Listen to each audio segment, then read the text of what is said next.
अब मान लीजिए न्यूज़पेपर पढ़ा, न्यूज़पेपर के अंदर अभी सबसे ज्यादा खबर कौन सी आ रही है, इलेक्शन की आ रही है। एक खबर आ रही है कि सलमान खान के घर पर जो गोली चल गई, ठीक है। सलमान खान के घर पर आप लोगों ने देखिए न्यूज, सलमान खान के घर पर दो उन्होंने हमलावरों ने गोली चला दी, ठीक है। तो अपनी कक्षा में ग्रुप में बांट दिया, बच्चों को अलग अलग ग्रुप में मान लीजिए बांट दिया एक टीचर ने, ठीक है। मान लीजिए इस प्रकार अलग अलग ग्रुप के अंदर बच्चों को बांट दिया। और ग्रुप में बांटने के बाद अभी हाल ही में पढ़े गए समाचार पत्र के जो इंटरेस्टिंग जो यहाँ पर आर्टिकल है, रुचिकर आलेख है, जैसा आपका सलमान खान के घर पर गोली चल गई उसके बारे में बात करने के लिए कह दिया। तो यहाँ पर बच्चे आपस में बात कर रहे हैं, ठीक है।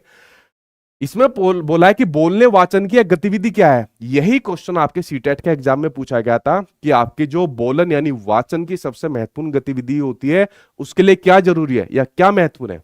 उसके लिए आपका गतिविधि के लिए जरूरी है कि बच्चों का आपस में बात करना। क्या काम करना, बच्चों को आपस में बात करो।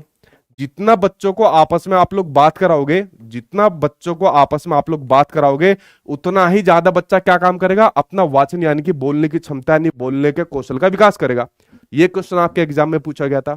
तो अगर यहां पर बोलने की गतिविधि हो रही है, इस प्रकार से बच्चे आपस में बात कर रहे, तुझे पता है सलमान खान के घर पर गोली चला दी है, किसने चलाई है? अरे दो उन्होंने चला दी, यहाँ पर गोली चला दी। अच्छा क्यों चला दी? सलमान खान को तो नहीं लगी, पुलिस ने पकड़ लिया, नहीं पकड़ लिया, तो आपस में बातचीत कर रहे हैं। तो क्या यहां पर ये मौखिक प्रवाह अभ्यास है, यानी ये किस लिए गतिविधि हो रही है? मौखिक प्रवाह का, यानी इनके बोलने का, ठीक है, कि जो बच्चा यहां पर बोल पा रहा है वो प्रवाह के साथ फ्लुएंटली यहां पर बोल पा रहा है, उसके लिए प्रैक्टिस कराने के लिए उसने ये गतिविधि दी है।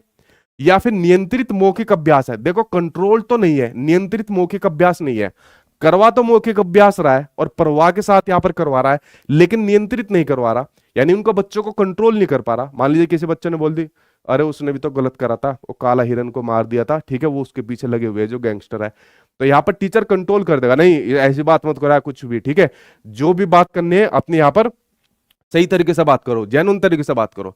तो अगर बच्चे आपस में बात कर रहे हैं, जितना ज्यादा बात करेंगे उतना ज्यादा उनके वाचन की गतिविधि बढ़ेगी, उनका बोलने का कौशल यहां पर बढ़ेगा। तो हमें टीचर के द्वारा ये अपेक्षा उससे रखी जाती है कि वो बच्चों को कंट्रोल्ड वे में चीजें ना कराए, ठीक है।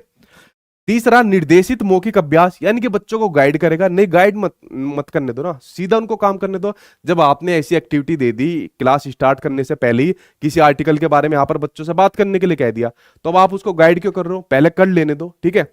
और सक्रिय श्रवण, देखो सक्रिय होकर तो यहां पर सुनना है, वो तभी आर्टिकल के बारे में एक दूसरे में बात कर रहे हैं, लेकिन मौखिक प्रवाह अभ्यास के ऊपर सबसे ज्यादा फोकस किया जा रहा है। तो आंसर यहां पर आपका थर्ड सही हो जाएगा। कौन सा हो जाएगा? बिल्कुल ठीक आप लोगों ने बताया, थर्ड आंसर यहां पर सही हो जाएगा।